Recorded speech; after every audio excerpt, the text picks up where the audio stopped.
did word counts for all these chapters and found out most of these are super, super long. So I will probably not be able to double up much. I do have a holiday, July 4th, I'm off work, so I will be, I'm off from my day job, so I will probably be spending my normal day job time trying to bank a couple extra episodes. In the meantime, we're going to be hoping that we get through an entire episode. I have less than an hour. I have exactly 53 minutes, now 52 minutes. Let's see if we can get this 40-something minute chapter done. Daniel Defoe. Today we'll be continuing The Life and Adventures of Robinson Crusoe by Daniel Defoe. Chapter 3. Wrecked on a Desert Island. After this... I already missed it. After this stop, we made on to the southward continually for 10 or 12 days, living very sparingly on our provisions, which began to abate very much, and going no oftener to the shore than we were obliged to for fresh water. It's making staticky sounds. My design in this was to make the river Gambia or Senegal. I just got pointed out for mispronouncing things.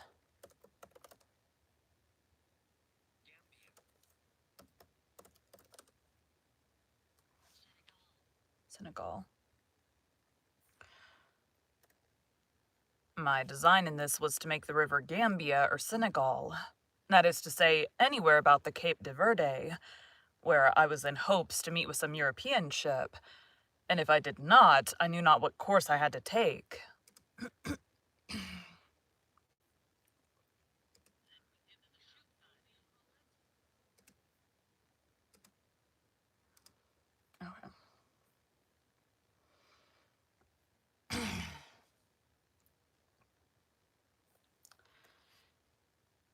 Take.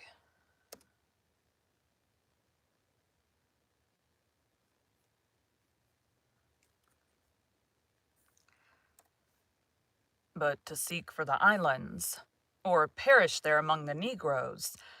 I knew that all the ships from Europe which sailed either to the coast of Guinea or to Brazil or to the East Indies made this cape, or those islands. And in a word, I put the whole of my fortune upon this single point, either that I must meet with some ship or must perish. When I had pursued this resolution about 10 days longer, as I've said, I began to see that the land was inhabited, and in 2 or 3 places as we sailed by we saw people stand upon the shore to look at us. We could also perceive they were quite black and naked. I was once inclined to have gone on shore to them, but Xury was my better counselor, and said to me,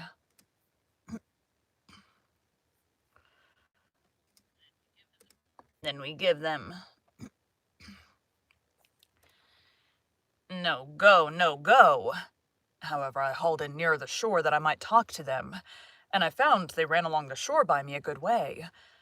I observed they had no weapons in their hand, except one who had a long slender stick which Xury said was a lance, and that they could throw them a great way with good aim. So I kept at a distance, but talked with them by signs as well as I could, and particularly made signs for something to eat. They beckoned to me to stop my boat, and they would fetch me some meat. Upon this, I lowered the top of my sail and lay by, and 2 of them ran up into the country, and in less than half an hour came back and brought with them 2 pieces of dried flesh and some corn, such as is the produce of their country. But we neither knew what the one or the other was. However, we were willing to accept it. But we were willing to accept it. Dang it. But how to come at it was our next dispute, for I would not venture on shore to them, and they were as much afraid of us. But they took a safe way for us all, for they brought it to the shore and laid it down and went and stood a great way off till we fetched it on board, and then came close to us again. We made signs of thanks to them, for we had nothing to make them amends, but an opportunity offered that very instant to oblige them wonderfully, and for while we were lying by the shore came 2 mighty creatures, one pursuing the other, as we took it, with great fury from the mountains towards the sea. Whether it was the male pursuing the female, or whether they were in sport or in rage, we could not tell, any more than we could tell whether it was usual or strange. But I believed it was the latter, because in the first place those ravenous creatures seldom appear but in the night, and in the second place we found the people terribly frightened, especially the women. The man that had the lance or dart did not fly from them, but the rest did. However, as the two creatures ran directly into the water, they did not offer to fall upon any of the Negroes, but plunged themselves into the sea and swam about as if they had come for their diversion. At last, one of them began to come nearer our boat than at first I expected, but I lay ready for him, for I had loaded my gun with all possible expedition, and bade Xury load both the others. As soon as he came fairly within my reach, I fired and shot him directly in the head. Immediately he sank down into the water, but rose instantly and plunged up and down as if he were struggling for life. And so indeed he was. He immediately made to the shore, but between the wound, which was his mortal hurt, and the strangling of the water, he died just before he reached the shore. It is impossible to express the astonishment of these poor creatures at the noise and fire of my gun. Some of them were even ready to die for fear and fell down as dead with the very terror. But when they saw the creature dead and sunk in the water, and that I made signs to them to come to the shore, they took heart and came, and began to search for the creature. I found him by his blood staining the water, and by the help of a rope which I slung round him, and gave the Negroes to haul, they dragged him on shore, and found that it was a most curious leopard, spotted and fine to an admirable degree, and the Negroes held up their hands with admiration to think what it was I had killed him with. The other creature, frightened with the flash of fire and the noise of the gun, swam on shore and ran up directly to the mountains from whence they came. Nor could I at that distance know what it was.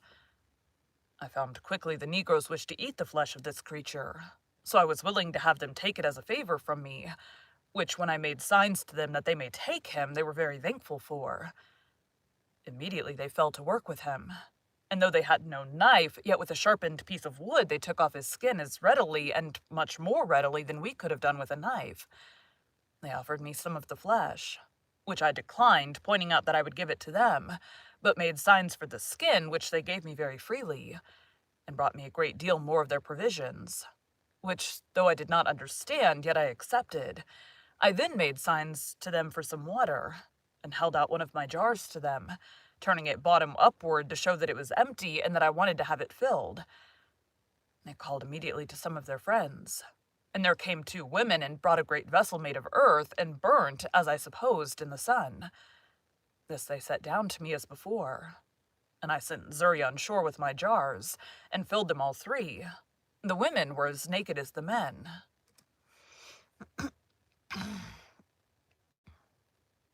Oh yeah, I need to get Huck Finn off my laptop.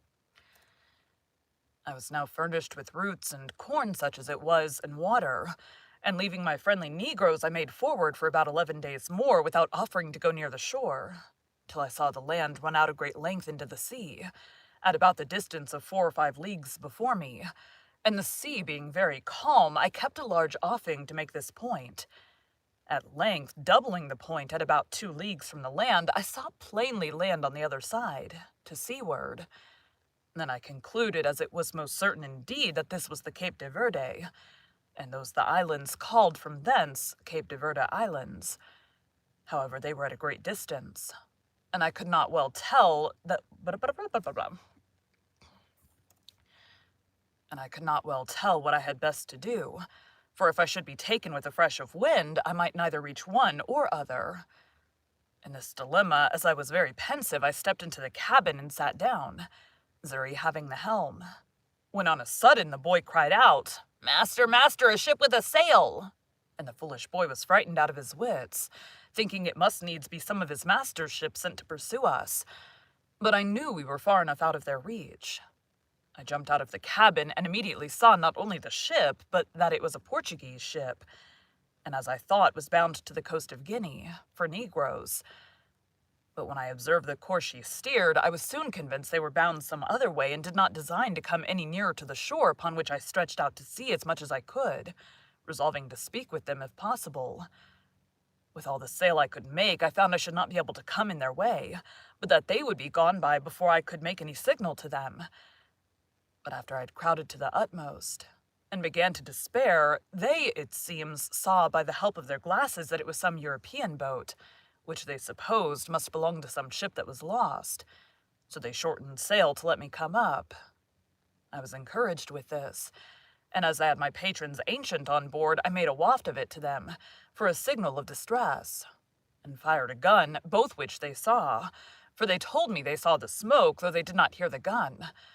Upon these signals they very kindly brought to, and lay by for me, and in about 3 hours' time I came up with them.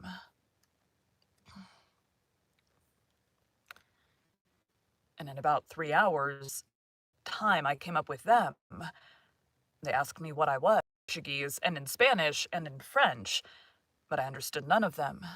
But at last a Scotch sailor who was on board called to me, and I answered him and told him I was an Englishman, that I had made my escape out of slavery from the Moors at Sallee.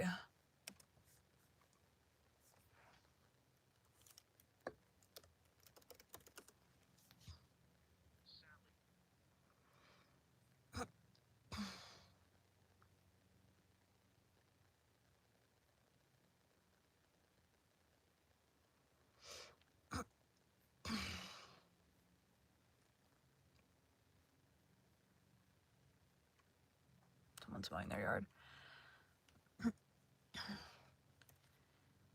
Then they bade me come on board, and very kindly took me in and all my goods. It was an inexpressible joy to me, which anyone will believe that I was thus delivered, as I esteemed it, from such a miserable and almost hopeless condition as I was in, and I immediately offered all that I had to the captain of the ship as a return for my deliverance.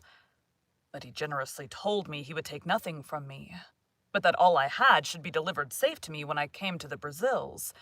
For, he says, says he, I've saved your life on no other terms than I would be glad to be saved myself, and it may one time or other be my lot to be taken up in the same condition. Besides, said he, when I carry you to the Brazils, so great away from your own country, if I should take from you what you have, you'll be starved there, and then I only take away that life I've given. No, says he, Senor Inglés, Mr. Englishman, I will carry you thither in charity, and those things will help to buy your subsistence. And those things will help to buy your subsistence there, and your passage home again. As he was charitable in this proposal, so he was just in the performance to a tittle, for he ordered the seamen that none should touch anything that I had. Then he took everything into his own possession and gave me back an exact inventory of them, that I might have them even to my 3 earthen jars.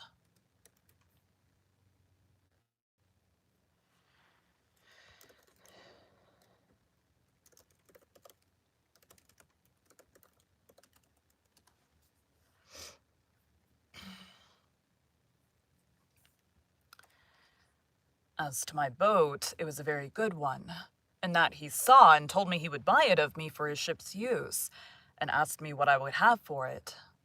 I told him he had been so generous to me in everything that I could not offer to make any price of the boat, but left it entirely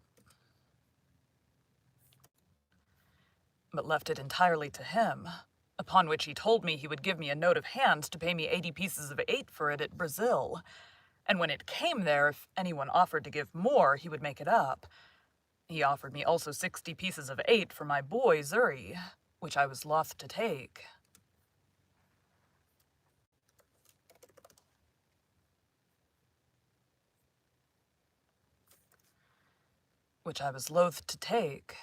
Not that I was unwilling to let the captain have him, but I was very loath to sell the poor boy's liberty, who had assisted me so faithfully in procuring my own. However, when I let him know my reason, he owned it to be just, and offered me this medium, that he would give the boy an obligation to set him free in 10 years if he turned Christian. Upon this, and Zuri saying he was willing to go to him, I let the captain have him. We had a very good voyage to the Brazils, and I arrived in the Bay de Todos los Santos, or All Saints Bay, in about 22 days after. And now I was once more delivered from the most miserable of all conditions of life. And what to do next with myself I was to consider. The generous treatment the captain gave me I can never enough remember. He would take nothing of me for my passage. Gave me 20 ducats for the leopard skin. Ducats. Ducat. Gave me 20 ducats for the leopard skin, and 40 for the lion skin which I had in my boat, and caused everything I had in the ship to be punctually delivered to me. And what I was willing to sell he bought of me, such as the case of bottles, 2 of my guns, and a piece of the lump of beeswax, for I had made candles of the rest. In a word, I made about 220 pieces of 8 in all my cargo, and with this stock I went on shore in the Brazils. I had not been long here before I was recommended to the house of a good honest man like himself, who had an ingenio, as they called it.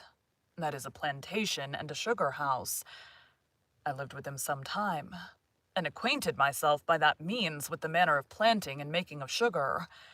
And seeing how well the planters lived and how they got rich suddenly, I resolved if I could get a license to settle there, I would turn planter among them, resolving in the meantime to find out some way to get my money, which I had left in London.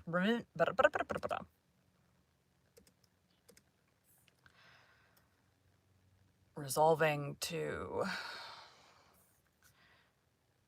in the meantime to find out some way to get my money which I had left in London remitted to me. To this purpose, getting a kind of letter of naturalization, I purchased as much land that was uncured as my money would reach, and formed a plan for my plantation and settlement, such a one as might be suitable to the stock which I proposed to myself to receive from England. I had a neighbor, a Portuguese of Lisbon, but born of English parents, whose name was Wells, and in much such circumstances as I was. I call him my neighbor because his plantation lay next to mine, and we went on very sociably together. My stock was but low as well as his, and we rather planted for food than anything else, for about 2 years. However, we began to increase, and our land began to come into order, so that the 3rd year we planted some tobacco and made each of us a large piece of ground ready for planting canes in the year to come. But we both wanted help. And now I found, more than before, I had done wrong in parting with my boy Zuri. But alas, for me to do wrong that never did right was no great wonder. I had no remedy but to go on. I had got into an employment quite remote to my genius, and directly contrary to the life I delighted in, and for which I forsook my father's house and broke through all his good advice. Nay, I was coming into the very middle station, or upper degree of low life, which my father advised me to before, and which if I resolved to go on with, I might as well have stayed at home, and never fatigued myself in the world as I had done. And I used often to say to myself I could have done this as well in England among my friends as have gone 5,000 miles off to do it among strangers and savages, in a wilderness and at such a distance as never to hear from any part of the world that had the least knowledge of me. In this manner I used to look upon my condition with the utmost regret. I had nobody to converse with, but now and then this neighbor, no work to be done, but by the labor of my hands. And I used to say I lived just like a man cast away upon some desolate island, that had nobody there but himself. But how just has it been? And how should all men reflect that when they compare to their present... Hold on just a second. I forgot to put my thing into Do Not Disturb mode. I think that might be part of why it's feeding back so bad.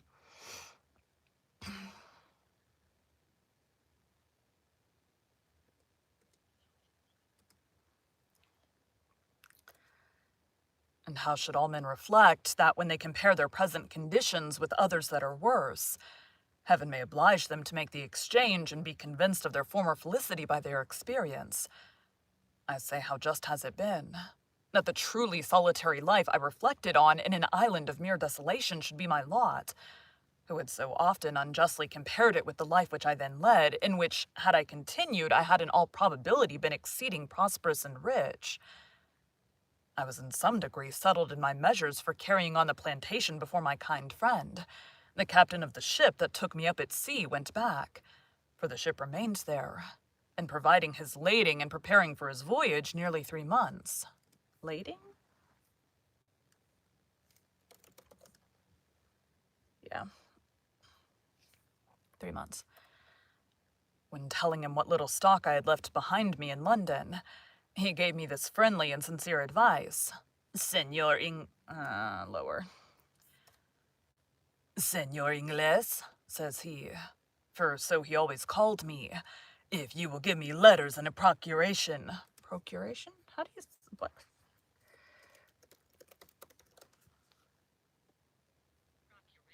Procuration.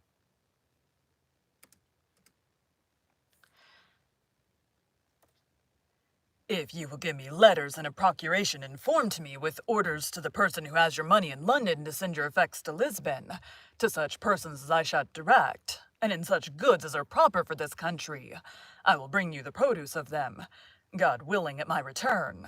But since human affairs are all subject to changes and disasters, I would have you give orders but for £100 sterling, which you say is half your stock, and let the hazard be run for the first, so that if it may come safe, you may order the rest the same way, and if it miscarry, you may have the other half for...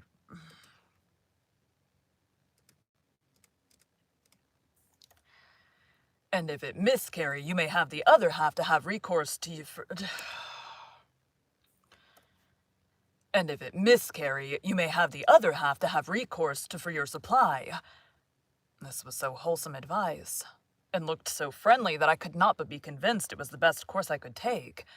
So I accordingly prepared letters to the gentlewoman with whom I had left my money, and a procuration to the Portuguese captain as he desired.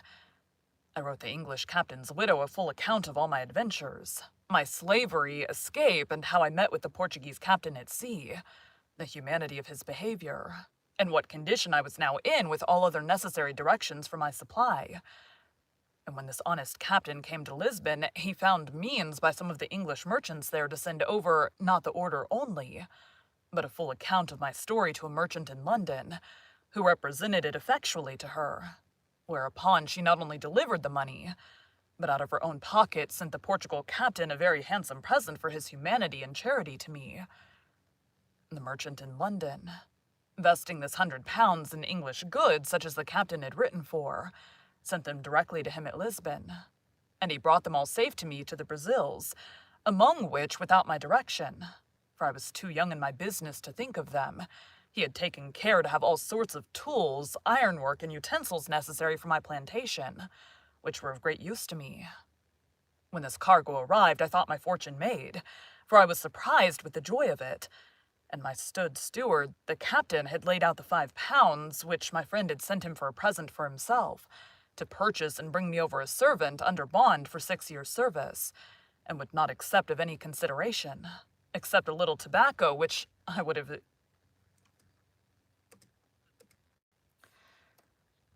except a little tobacco, which I would have him accept, being of my own produce. Neither was this all. For my goods, being all English manufacture, such as cloths, stuffs, baize, and things particularly valuable and desirable in the country, I found means to sell them to a very great advantage, so that I might say I had more than 4 times the value of my first cargo, and was now infinitely beyond my poor neighbor. I mean in the advancement of my plantation. For the first thing I did, I bought me a Negro slave, and a European servant also. I mean another besides that which the captain brought me from Lisbon. But as abused prosperity is oftentimes made the very means of our greatest adversity, so it was with me. I went on the next year with great success in my plantation. I raised 50 great rolls of tobacco on my own ground, more than I had disposed of for necessaries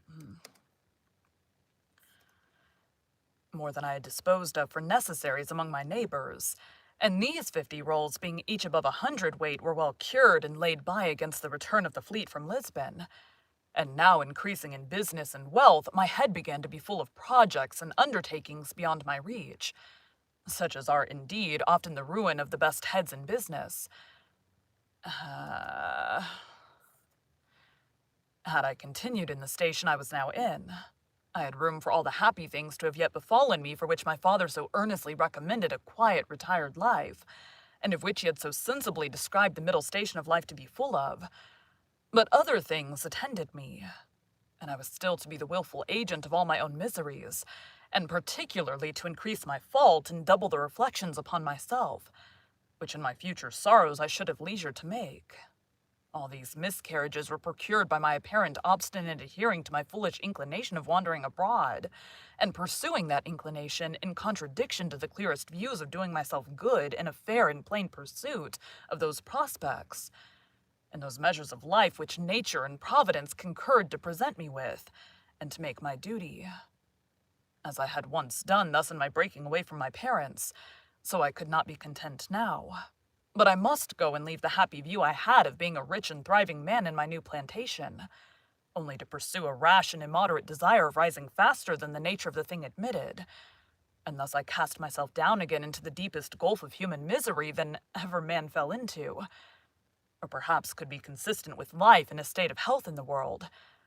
To come, then, by the just degrees to the particulars of this part of my story, you may suppose that having now lived almost 4 years in the Brazils, and beginning to thrive and prosper very well upon my plantation, I had not only learned the language, but had contracted acquaintance and friendship among my fellow planters, as well as among the merchants at St. Salvador, which was our port, and that, in my discourses among them, I had frequently given them an account of my 2 voyages to the coast of Guinea, the manner of trading with the negroes there, and how easy it was to purchase upon the coast for trifles, such as beads, toys, knives, scissors, hatchets, bits of glass, and the like. Not only gold dust, Guinea grains, elephants' teeth, but negroes for the service of the Brazils in great numbers. They listened always very attentively to my discourses on these heads, but especially to that part which related to the buying of negroes, which was a trade at that time, not only not far entered into, but as far as it was, had been carried on by, I don't know how to say it. Assintos.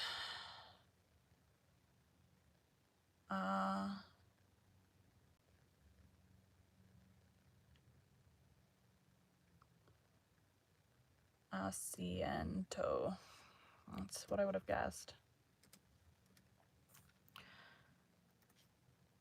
Not only far entered into, but as far as it was, had been carried on by asientos or permission of the kings of Spain and Portugal, and engrossed in the public stock, so that few negroes were bought, and these excessively dear.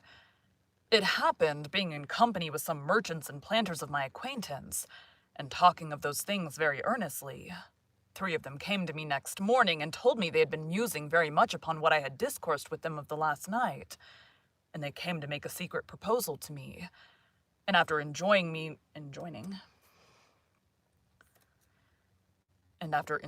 to secrecy, they told me that they had a mind to fit out a ship to go to Guinea, that they had all plantations as well as I, and were straitened for nothing so much as servants, that as it was a trade that could not be carried on, because they could not publicly sell the negroes when they came home, so they desired to make but one voyage, to bring the negroes on shore privately and divide them among their own plantations. And in a word, the question was whether I would goad their supercargo in the ship to manage the trading part upon the coast of Guinea. And they offered me that I should have my equal share of the negroes, without providing any part of the stock. This was a fair proposal, it must be confessed, had it been made to anyone that had not had a settlement and a plantation of his own to look after, which was in a fair way of coming to be very considerable and with a good stock upon it.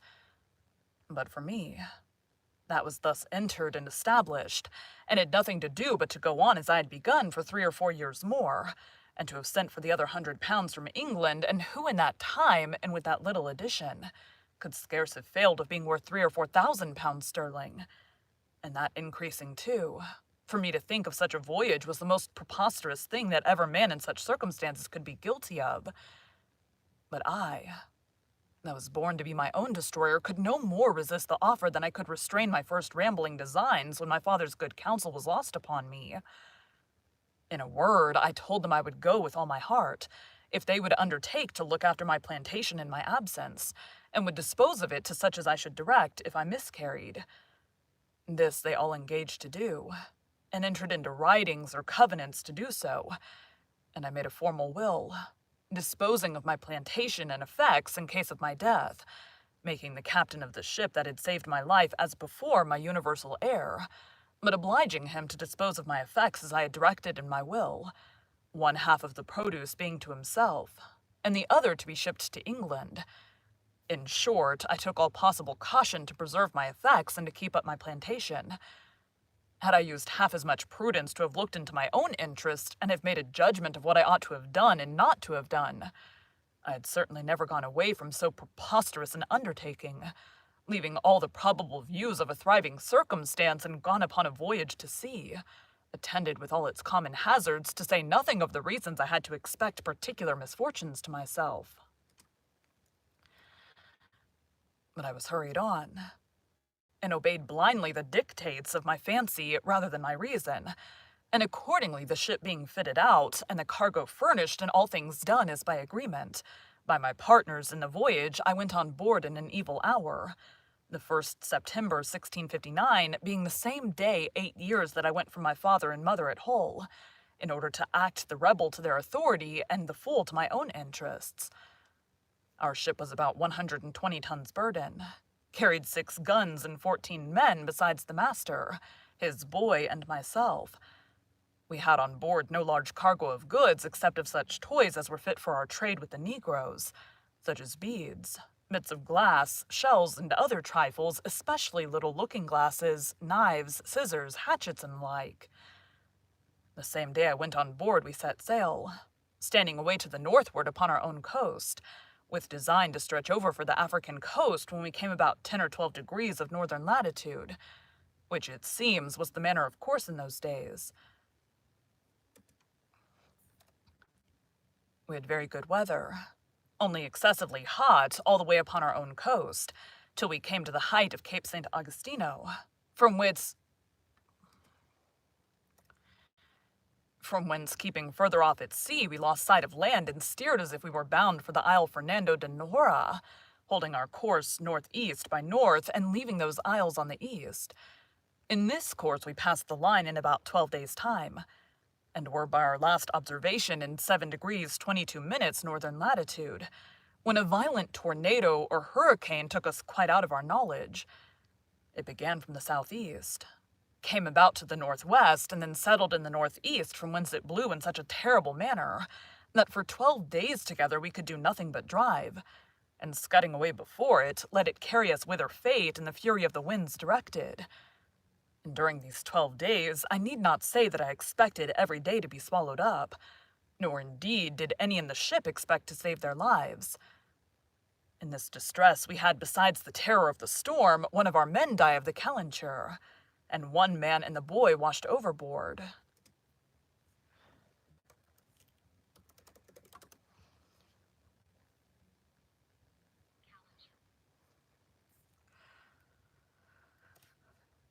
About the 12th day, the weather abating a little, the master made an observation as well as he could, and found that he was in about 11 degrees north latitude, but that he was 22 degrees of longitude difference west from Cape St. Augustino, so that he found he was upon the coast of Guinea, or the north part of Brazil, beyond the river Amazon, toward that of the river Orinoco?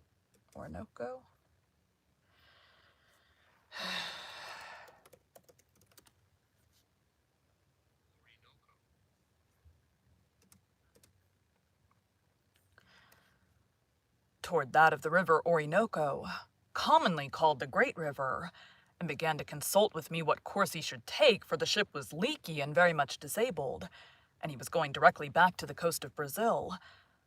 I was positively against that, and looking over the charts of the sea-coast of America with him, we concluded there was no inhabited country for us to have recourse to till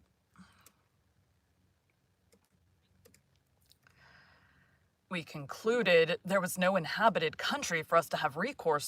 came within the circle of the Caribbean Islands, and therefore resolved to stay away for Barbados, which, by keeping off at sea to avoid the indraft of the Bay or Gulf of Mexico, we might easily perform, as we hoped, in about 15 days' sail. whereas we could not possibly make our voyage to the coast of Africa without some assistance both to our ship and to ourselves. With this design, we changed our course and steered away northwest by west in order to reach some of our English islands, where I hoped for relief. But our voyage was otherwise determined, for being in the latitude of 12 degrees 18 minutes, a second storm came upon us, which carried us away with the same wow, I don't know what that word is.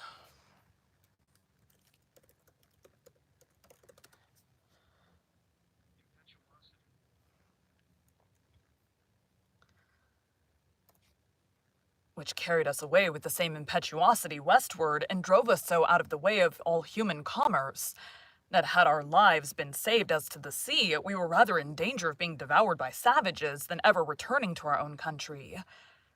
In this distress, the wind still blowing very hard, one of our men early in the morning cried out, "Land!" and we had no sooner run out of the cabin to look out, in hopes of seeing whereabouts in the world we were, than the ship struck upon sand. And in a moment, her motion being so stopped, the sea broke over her in such a manner that we expected we should all have perished immediately. And we were immediately driven into our close quarters, to shelter us from the very foam and spray of the sea. It is not easy for anyone who has not been in the like condition to describe or conceive the consternation of men in such circumstances.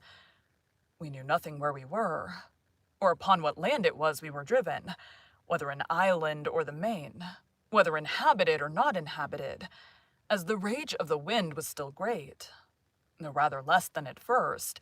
We could not so much as hope to have the ship hold many minutes without breaking into pieces, unless the winds, by a kind of miracle, should turn immediately about. In a word, we sat looking upon one another, and expecting death every moment, and every man accordingly preparing for another world, for there was little or nothing more for us to do in this. That which was our present comfort, and all the comfort we had, was that, contrary to our expectation, the ship did not break yet, and that the master said the wind began to abate. Now, though we thought that the wind did a little abate, yet the ship having thus stuck upon the sand, though the ship having thus struck upon the sand and sticking too fast for us to expect her getting off, we were in a dreadful condition indeed, and had nothing to do but to think of saving our lives as well as we could. We had a boat at our stern just before the storm, but she was first staved by dashing against the ship's rudder, and in the next place she broke away, and either sunk or was driven off to sea, so there was no hope from her. We had another boat on board, but how to get her off into the sea was a doubtful thing.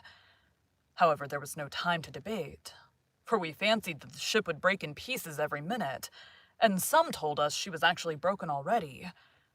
In this distress, the mate of our vessel laid hold of the boat, and with the help of the rest of the men got her slung over the ship's side, and getting all into her, let go, and committed ourselves, being 11 in number, to God's mercy in the wild sea.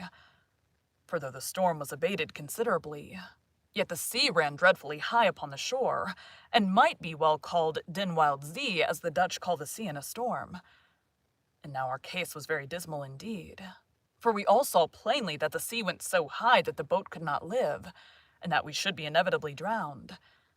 As to making sail, we had none, nor if we had could we have done anything with it, so we worked at the oar towards the land, though with heavy hearts, like men going to execution. For we all knew that when the boat came near the shore, she would be dashed in 1,000 pieces by the breach of the sea. However, we committed our souls to God in the most earnest manner, and the wind driving us towards the shore, we hastened our destruction with our own hands, pulling as well as we could towards land. What the shore was, whether rock or sand, whether steep or shoal, we knew not. The only hope that could rationally give us the least shadow of expectation was if we might find some bay or gulf or the mouth of some river, where by great chance we might have run our boat in, or got under the lee of the land, and perhaps made smooth water. But there was nothing like this appeared. But as we made nearer and nearer the shore, the land looked more frightful than the sea. After we had rowed, or rather driven about 1.5 leagues as we reckoned it, a raging wave, mountain-like, came rolling astern of us, and plainly bade us expect the coup de grace.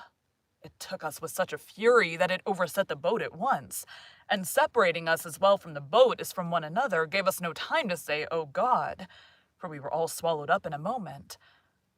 Nothing can describe the confusion of thought which I felt when I sank into the water, for though I swam very well, yet I could not deliver myself from the waves so as to draw breath, till that wave having driven me, or rather carried me a vast way on towards the shore, and having spent itself went back and left me upon the land almost dry, but half dead with the water I took in.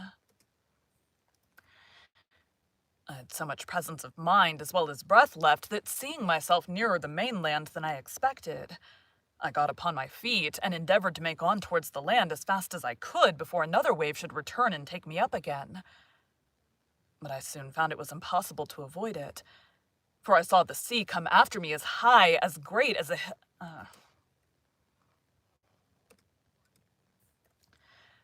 For I saw the sea come after me as high as a great hill, and as furious as an enemy which I had no means or strength to contend with. My business was to hold my breath, and raise myself upon the water if I could, and so by swimming to preserve my breathing and pilot myself towards the shore if possible. My greatest concern now being that the sea, as it would carry me a great way towards the shore when it came on, might not carry me back again with it when it gave back towards the sea. The wave that came upon me again buried me at once 20 or 30 feet deep in its own body, and I could feel myself carried with a mighty force and swiftness towards the shore, a very great way. But I held my breath, and assisted myself to swim still forward with all my might. I was ready to burst with holding my breath when, as I felt my rising...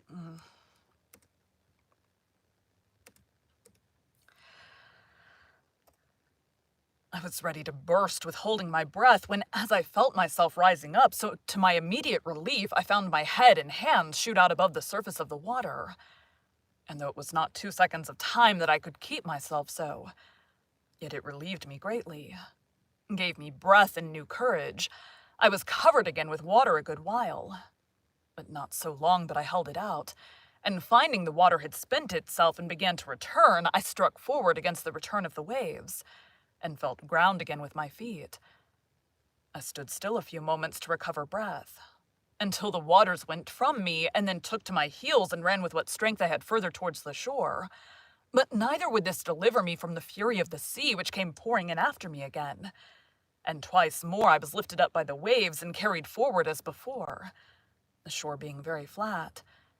The last time of these two had well nigh been fatal to me, for the sea, having hurried me along as before, landed me, or rather dashed me against a piece of rock, and that with such force that it left me senseless and indeed helpless as to my own deliverance. For the blow taking my side and breast beat the breath as it were quite out of my body, and had it returned again immediately, I must have been strangled in the water. But I recovered a little before the return of the waves, and seeing I should be covered again with the water, I resolved to hold fast by a piece of the rock as to hold my breath, if possible, till the wave went back. Now, as the waves were not so high as at first, being nearer land, I held my hold till the wave abated, and then fetched another run, which brought me so near the shore that the next wave, though it went over me, yet did not so swallow me up as to carry me away. And the next run I took, I got to the mainland, where to my great comfort I clambered up the cliffs of the shore.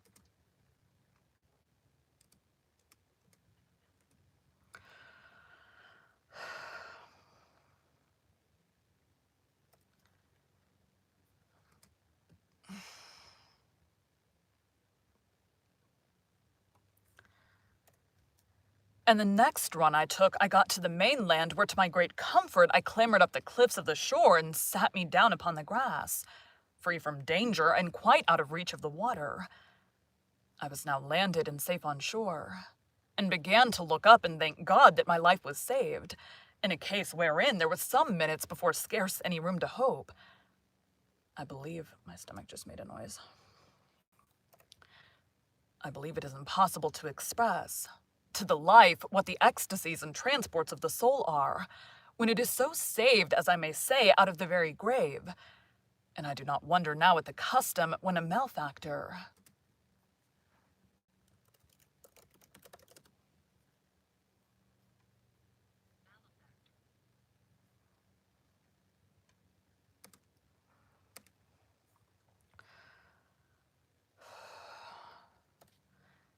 And I do not wonder now at the custom when a malefactor who has the halter about his neck is tied up and just going to be turned off, and has a reprieve brought to him.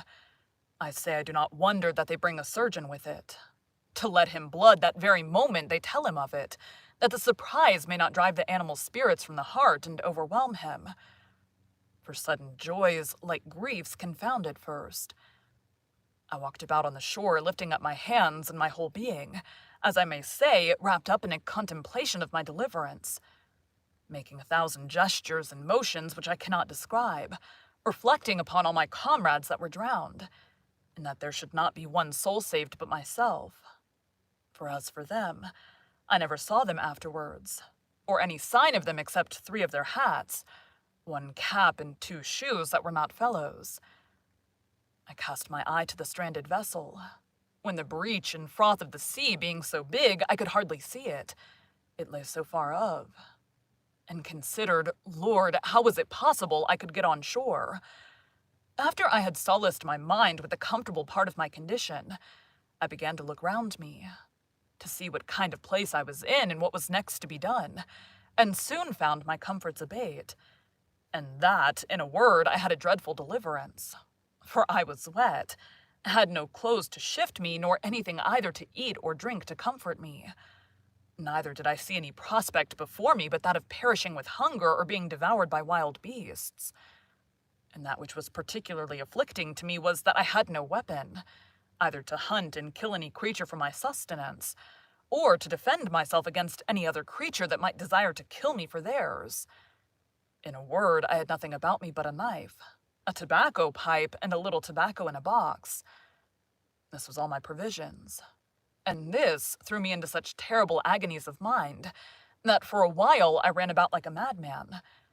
Night coming upon me, I began with a heavy heart to consider what would be my lot if there were any ravenous beasts in that country, as at night they always come abroad for their prey.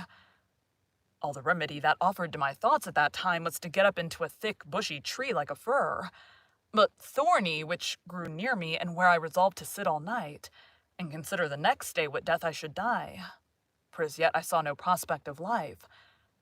I walked about a furlong from the shore to see if I could find any fresh water to drink, which I did, to my great joy, and having drank and put a little tobacco into my mouth to prevent hunger, I went to